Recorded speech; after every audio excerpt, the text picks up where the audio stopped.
It is officially time to start the $1 House basement series. This is what the basement is looking like right now. It's basically been acting as a garage for me. So anytime I get done with the renovation and I have extra tools or extra supplies, I just put it down here. There is a big crack in the foundation. This is the worst one by far. Also under that, there's some spray paint. It says Zeller's Cellar. And then over on this side, there's some more spray paint all over the place. So as you can tell, the basement is in need of a lot of repair. I do have faith though that in the next 1 to 3 months, it'll look amazing down here. I've said this before, but being in the basement reminds me of the beginning of the main floor renovations. It looks so bad up there, but now it is so cozy, so comfortable, and I love being there. Also, the outside has taken a complete turn. It's finished for the season, so I think having experience with the main floor and the outside has given me the confidence to tackle this project. First things first, I need to clean.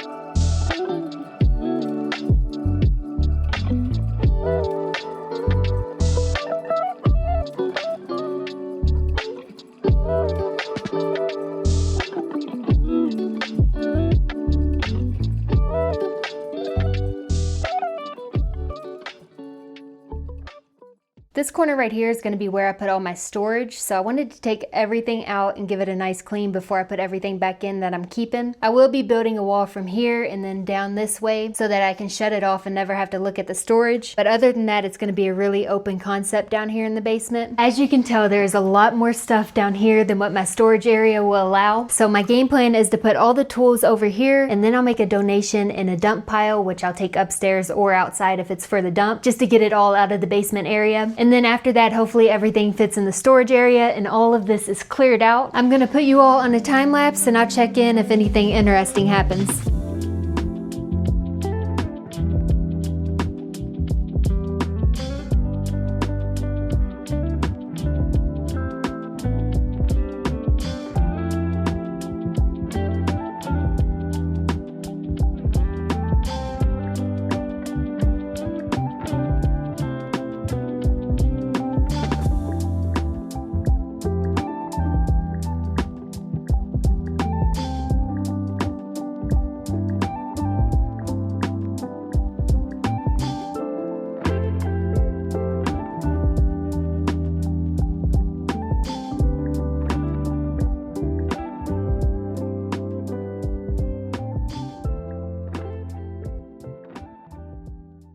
I found a little baby snake in the basement. I'm guessing it got through one of the windows because there's some little cracks. So no telling how long it's been down here. I'm gonna go take it outside. It'll probably like that a lot better than a basement. I'm sorry, little guy. I'm glad I found it though. It's probably very confused, so I'm gonna go take it outside.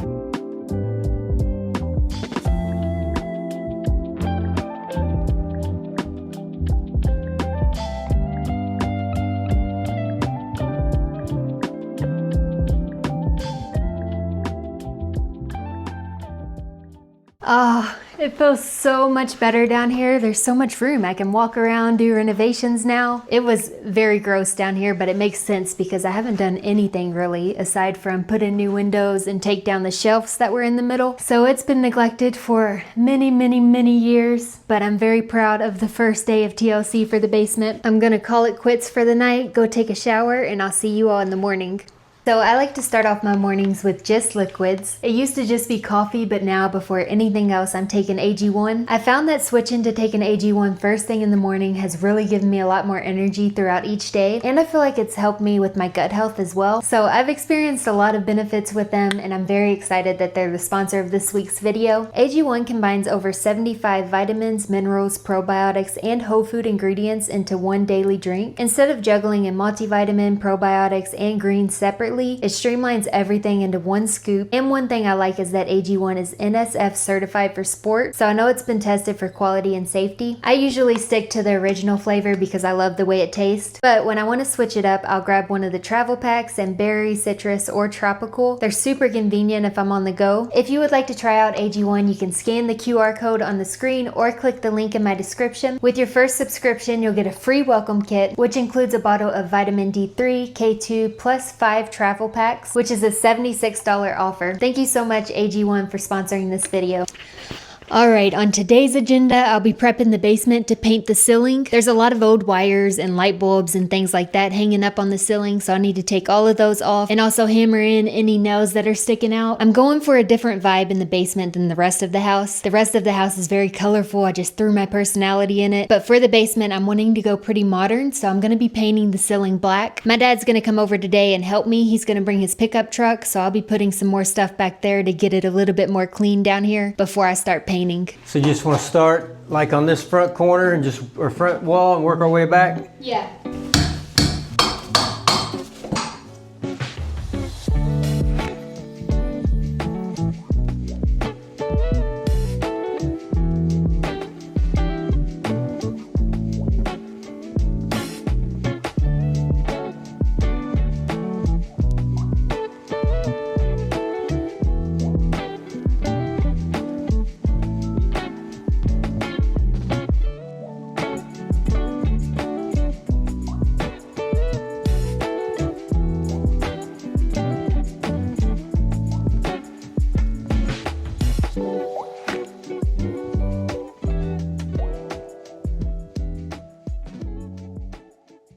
We got half of the ceiling ready for paint.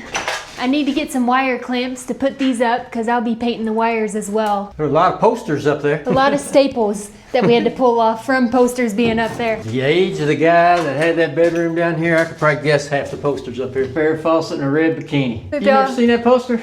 Was it polka dot? No. Oh, I'm thinking of the wrong one then. Yeah, it's way before your time. Here's another one.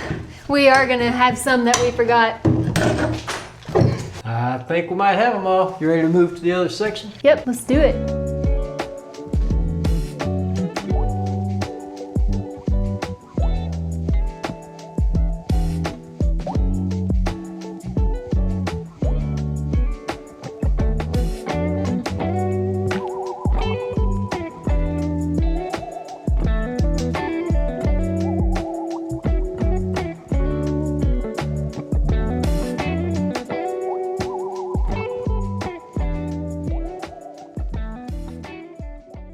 The ceiling looks so much better. Everything is taken down, including the nails, the old wires. You can see this is everything that was on the ceiling. Now the last thing to do is go through and clamp up all these wires. There's a lot of loose ones just sticking out, so I'll clamp them to the wood, and then I'll also put plastic over everything so that I don't get paint on it when I go to spray. I will be painting everything black, so I'll be painting the wood, the wires, the ductwork, all of it black just to make it blend in together nice. I have these cable staples, so any of the wires like this one right here that is hanging below the wood, I'll take one of these, I'll put it around it and hammer it into the wood so that it's up above. That way when I paint, it'll look a lot better and not have wires just hanging down everywhere.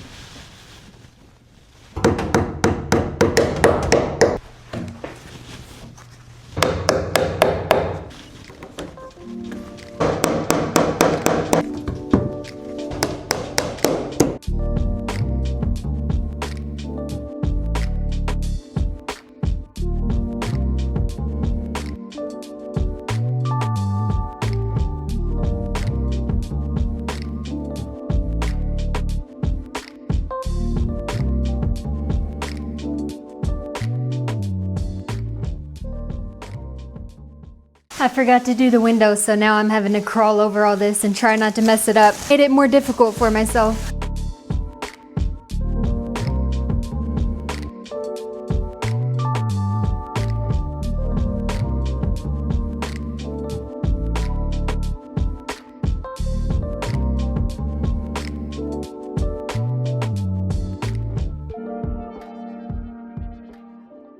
Everything is covered in plastic in the basement. The prep work for a paint sprayer is definitely a lot longer than if I was just going through with a paintbrush, so I'm really hoping the paint sprayer is a lot quicker. I have plastic around all the vents upstairs. I just took this out upstairs, put plastic under it, and put it back in. That way when I paint up here, none of the paint will spray into the main floor. Over here by the furnace area, there's a lot of dust on the ductwork and on the wood. I need to go through with the duster and get all of this off before I start painting.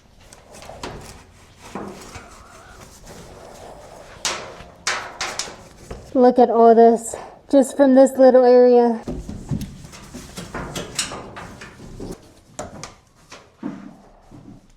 Okay, the prep work is 100% done. I'm gonna put on my paint clothes, put on my mask, my goggles, all of that, and I'm gonna start painting in this corner.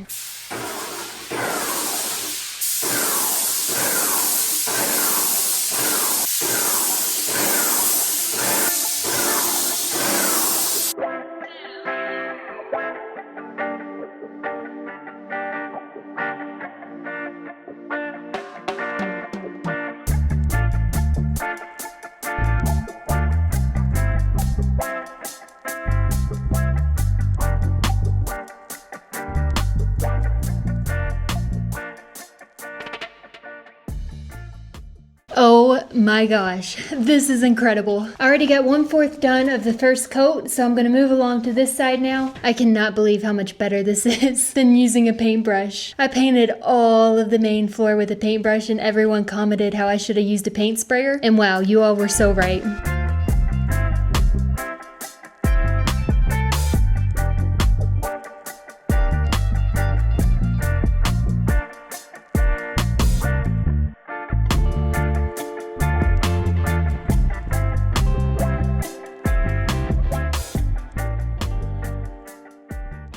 The first coat on half of the basement is done. This black is so beautiful and it's making the wires blend in perfectly. If you look at the ceiling only and not the crazy foundation right now, you can see that the basement is going to be a modern flare. I'll be adding drywall to the walls and I'll probably paint it some sort of off-white or really soft gray color. And then I'll be adding soft lighting as well. And I'll be putting some workout equipment down here, so it's going to be sort of like a modern gym. So black workout equipment. I'll have mirrors along this wall. I'm very excited for this. This is a great start to the basement series. I'm loving the way it's turning out. Okay, up next I'm moving to the storage area. It doesn't have to be perfect over in this area because this is going to be the storage room, so it'll be shut off all the time. I am still going to try my best to make it look good though.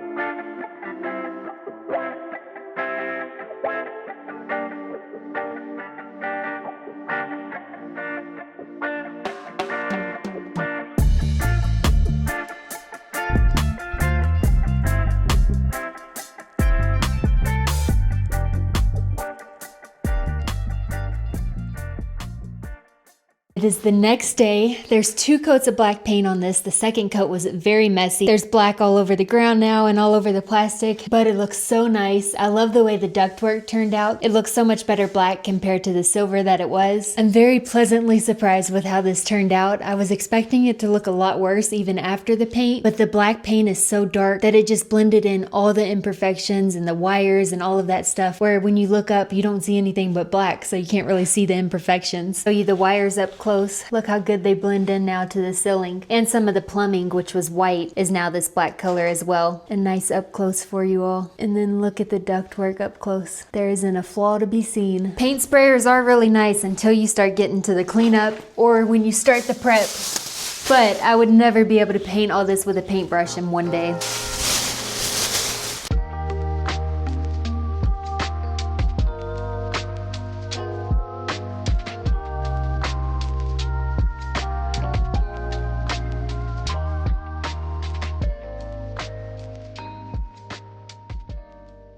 Okay, let's talk about this crack in the foundation. This house was $1. It's 100 years old, so this is just something that came with it. I did have a foundation contractor come out and look at this. He said what he could do is dig a hole outside and put an anchor at the top and the bottom. That wouldn't fix the gap or anything. It wouldn't close it off. It would just hold the walls so that they don't move anymore if they are moving. But the foundation contractor did not act like that was urgent at all or even necessary. He said since it's a 100-year-old house, stuff like this happens, and he recommended that I measure it each year to see if it is moving. Also, the previous owner said that it's looked like this for as long as he can remember, and he's good for his word, so that signals to me that it's not moving at all. So I won't be adding the anchor because that's $9,000, I believe, and I just don't want to spend $9,000 on something that may not even be necessary. So what I'm going to do is go get some supplies, and I'm going to patch all of the cracks in the basement myself.